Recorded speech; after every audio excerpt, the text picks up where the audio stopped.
Hey guys, আসসালামু আলাইকুম। কি অবস্থা সবার? আশা করি তোমরা সবাই ভালো আছো। তোমাদের দোয়া গাইস, আলহামদুলিল্লাহ আমিও অনেক ভালো আছি। তো আজকে আমরা আমাদের খালতো বোনদের নিয়ে এবং আমার ছোট ভাইকে নিয়ে আমরা যাচ্ছি পুকুরে গোসল করতে। তো অনেক দিন হয়েছে গ্রামের বাড়িতে পুকুরে গোসল করা হয় না, তাই আর কি সবাই মিলে যাচ্ছি।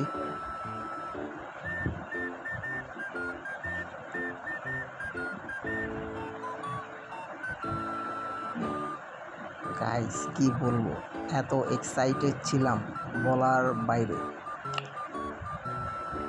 তারপর বোনদেরকে নিয়ে যাচ্ছি সেই ছোট্ট পুকুরের সামনে, সাথে ভাইয়েরাও ছিল, আমার ছোট ভাইয়েরাও ছিল।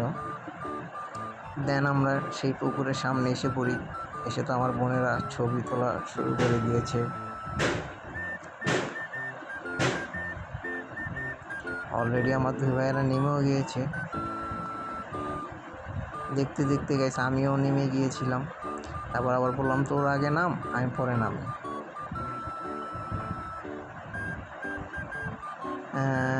দেন আমরা সবাই এখন নেমে পড়ব গোসল করার জন্য।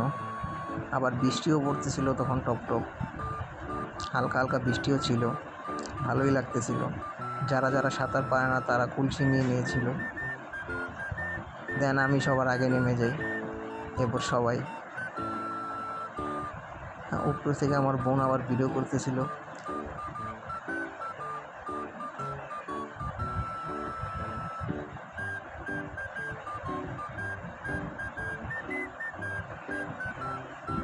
নেমে তো গাইস আমি একদম আমার দম আটকে যায়, কারণ অনেক দিন পর আমি পানিতে নামি। পরে আমি আবার উঠে নিঃশ্বাস নেওয়া শুরু করে দিয়েছি। দেন আবার পানিতে নামলাম। ও হ্যাঁ, এর ভিতরে কিন্তু আমার এক বড় ভাই আছে, খালতো ভাই। ও আসবে একটু পানির ভিতরেই, একটু সময়ের ভিতরে আসবে। ও বাসায় আসতেছে।